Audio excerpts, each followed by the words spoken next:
안녕하세요. 지스트 AI대학원 음성 및 오디오 처리 연구실 신종원입니다.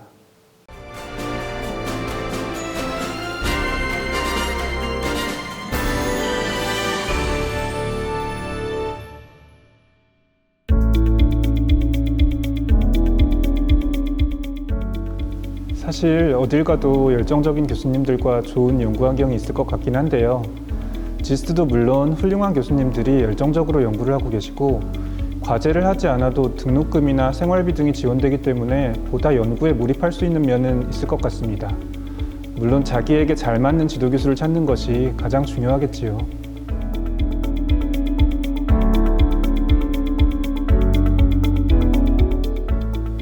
연구실 이름에서 보시듯이 음성 및 오디오에 관한 여러 가지 연구를 하고 있는데요. 제일 많이 하는 분야는 시끄러운 데서 통화를 할 때 사용자 목소리만 잘 들리게 할 수 있는 스피치 인핸스먼트 혹은 세퍼레이션이라고 불리우는 기술의 연구고요. 그 밖에도 사람의 음성으로부터 감정을 인식한다든지 누가 말하는지를 인식한다든지 등의 여러 가지 연구를 하고 있습니다. 제 소개를 간략히 드리면 저는 서울대에서 박사학위를 받았고 그 후에 미국 샌디에고에 있는 퀄컴이라는 회사에서 4년간 일하고 나서 지스트에 부임하게 됐습니다. 퀄컴에서 했던 가장 큰 프로젝트는 스마트폰에 있는 마이크 2개를 이용해서 잡음을 제거하는 것이었고요. 실제로 여러 스마트폰에 상용화가 됐습니다. 과제에 대해서 말씀을 드리면 항상 그럴 수는 없지만 연구 과제가 주 연구 분야랑 일치되는 것이 바람직한데요.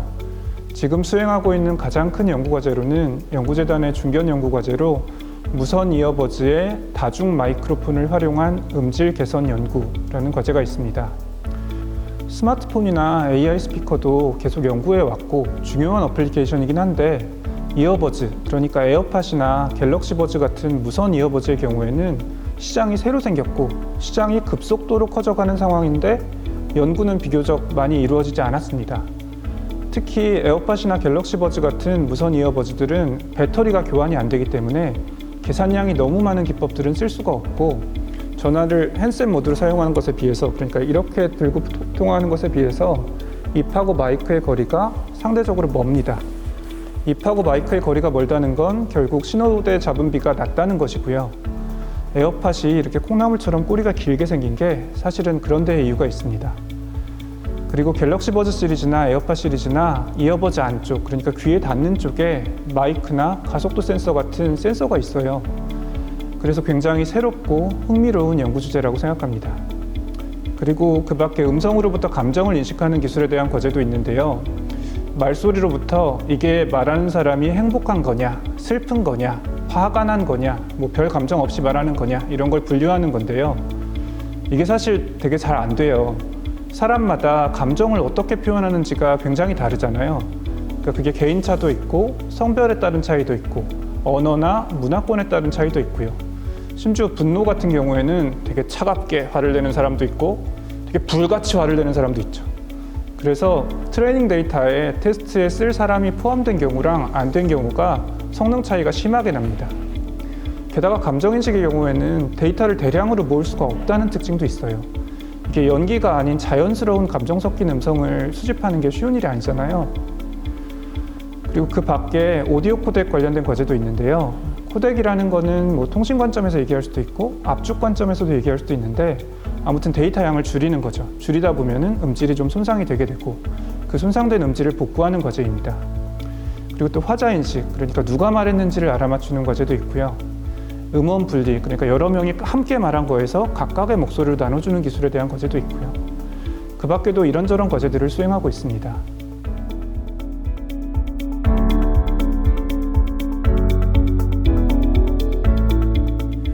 저희가 장비가 많이 필요한 연구를 하는 건 아니라서 그냥 컴퓨터 있고 서버 있고 책상 있으면 되는 거라 연구실 공간은 책상 공간을 좀 널찍히 확보하려고 했어요. 대형 장비라면 방음이 제대로 되는 녹음실이 하나 있는데 거기서 여러 잡음 환경에서의 좀 더 실제에 가까운 소리를 녹음을 합니다. 시뮬레이션만으로는 충분히 실제 같지 안 되는 부분이 좀 있거든요. 더구나 이어버즈 같은 건 착용하는 사람의 신체 특성을 타는 거라 직접 녹음하지 않으면 안 되지요.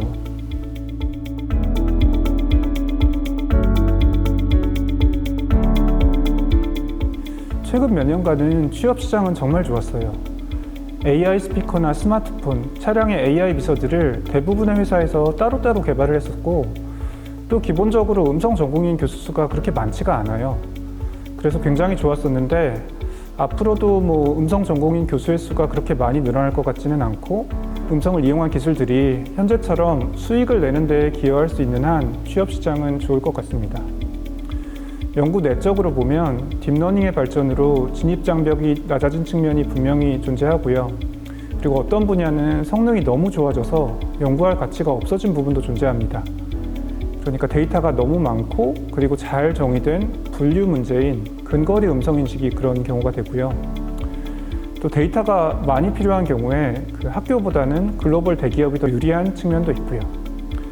하지만 여전히 도메인 날리지라고 하죠. 이 분야에 대한 사전 지식이 더 나은 딥러닝 모델을 만들고 적용하는 데 도움이 된다고 믿고 있고, 잡음 제거와 같이 분류가 아닌 추정의 문제라든지 감정인식과 같이 데이터가 부족한 경우에 대해서는 학교에서 해야 할 역할이 있다고 생각합니다.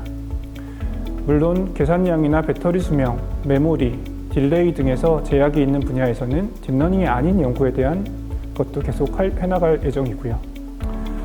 아직 졸업생이 그렇게 많지는 않은데 현재 졸업한 학생들이 취업한 곳으로는 국책연구소로 한국전자통신연구원, 한국자동차연구원이 있고, 회사로는 LG전자, LGAI연구원, 카카오, 현대자동차, 한전데이터사이언스 연구소 등이 있네요.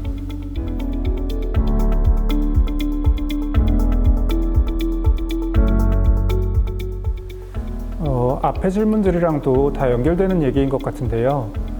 이 분야의 지식을 바탕으로 더 나은 딥러닝 모델, 더 해석 가능하고 물리적 정보와 부합하는 모델을 만드는 연구를 해갈 것이고, 딥러닝이 아닌 기법들도 배터리 수명이나 시간 지연이 중요한 어플리케이션 등 실제적인 사용처가 존재하는 한 연구를 계속해 갈 것입니다.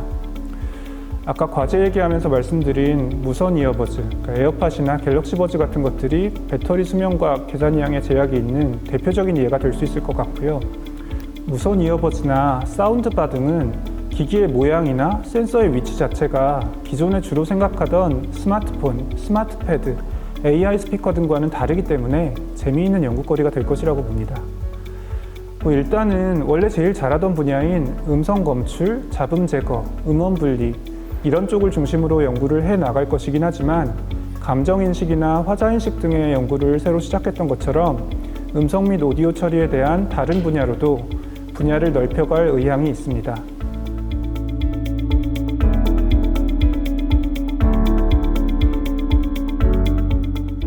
일단은 성실하고 원만한 성격이긴 해야 될 것 같고요. 학부 과목 중에서 제일 관련된 과목이라면 확률, 시노미 시스템, 선형대수와 프로그래밍 과목이 있을 것 같은데요. 배운 과목들에 대해서는 기본 개념이 잘 잡혀있는 학생들을 좋아합니다. 저는 석사 1년차들에게는 수업 이외의 부담을 많이 지우지는 않는 편이고, 1년차 때 랜덤 프로세스, 디지털 신호 처리 등 과목들이 있어서 어느 정도 커버가 되긴 하는데, 그래도 관련 과목에 대한 기본 개념을 잘 아는 게 빨리 따라가는 데 도움이 되겠죠.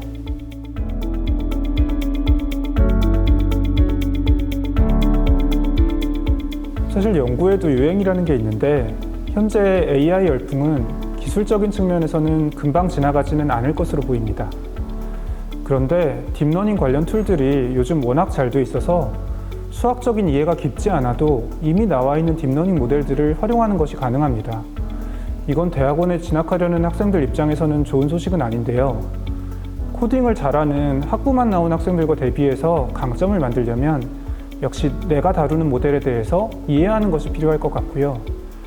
거기에 확률론 등의 수학적인 기초와 자기 연구 분야에 대한 지식이 필요할 것 같네요. 쏟아져 나오는 논문들에 너무 매몰되지 말고 기초부터 차근차근 다져나가신다면 좋은 성과가 있지 않을까 합니다.